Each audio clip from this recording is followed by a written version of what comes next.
கோலோகேஷன் scam. இந்திய பங்குச்சந்தையின் மாபெரும் ஊழல் நடந்தது எப்படி? இந்திய பங்குச்சந்தையில் 50,000 கோடி ரூபாய் ஊழல். இந்திய பங்குச்சந்தையில் 75,000 கோடி ரூபாய் ஊழல். 3 லட்சம் கோடி ரூபாய் ஊழல். SEBI chairman opens on share market scam.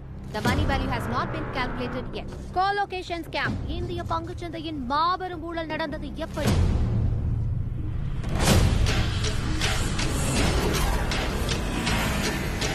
அமெரிக்காவின் புகழ்பெற்ற வால் ஸ்ட்ரீட்டில் உள்ள நியூயார்க் பங்கு சந்தை கட்டடத்தில் நடக்கும் ஹை ஃப்ரீக்வன்சி ட்ரேடிங்கில் பங்கு சந்தையின் டேட்டாக்களை ஃபைபர் ஆப்டிக் கேபிள் வழியாக ஏஜென்ட்டுகளுக்கு அனுப்பும்போது விதிகளை மீறி அருகே உள்ள கட்டடத்தில் சர்வர்களை அமைத்து சில வினாடிகளுக்கு முன்னதாகவே தகவல்களை திருடி வர்த்தகம் செய்ததால் ஒரு குழுவினர் பெரும் லாபம் ஈட்டி வந்தனர்.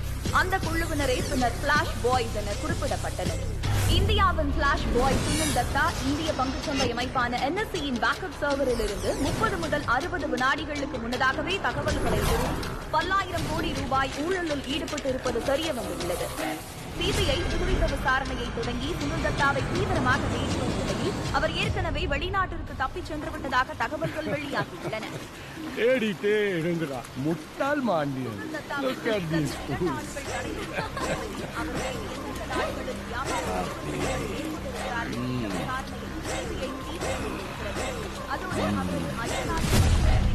CBI, Mr. Sunil, you're under arrest.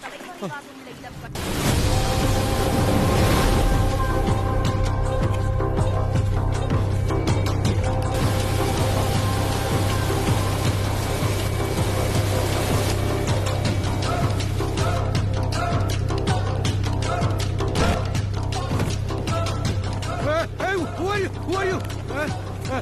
Where are you taking me? மறந்த ஏத்ரா.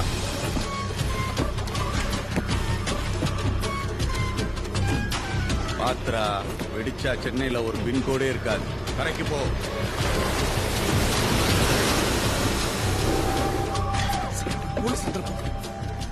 அட்டாசி 2 பேருக்கு பார்த்து செக் பண்ணிருக்கோம்.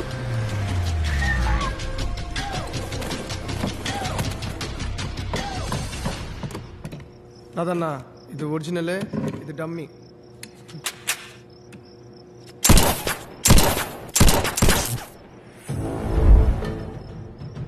ராதா, கவனமா கேளு. இதுதான் நம்ம கொள்ளடிக்க போற பேங்கோட மினியேச்சர். டெய்லி 10 மணிக்கு பேங்க் திறப்பாங்க. பேங்க் திறந்ததுல இருந்து கஸ்டமர்ஸ் கூட்டம் ஹெவியா இருக்கும். பேங்க் மேனேஜர்ஸ், கேஷியர்ஸ்னு எல்லாருமே பரபரப்பா இருப்பாங்க. அப்போ இறங்கினா பப்ளிக் மேல கண்ணை வச்சு கமாண்டோஸை மிரட்டி ஈஸியா பணத்தை எடுத்துடலாம். ஆனா அங்க MP5 கன்ஸோட கமாண்டோஸ் செஸ்ட் லாக்கருக்கு செக்யூரிட்டியா நிற்பாங்க. அதனால ஸ்ட்ரெயிட்டா கரன்சி செஸ்டுக்குள்ள என்டர் ஆகிறது கஷ்டம். May 21 மார்னிங் 9:30க்கு பேங்க்ல ஒரு ப்ராடக்ட் லான்ச்சிங் ஃபங்க்ஷன் இருக்கு. அதே நாள்ல கவர்னர் வீட்டு ஃபங்க்ஷனுக்கு CM உட்பட எல்லா ஹையர் ஆபீசர்ஸும் போறாங்க. அவங்க ஸ்பாட்டுக்கு வரணும்னா கூட 1 மணி நேரம் ஆயிடும்.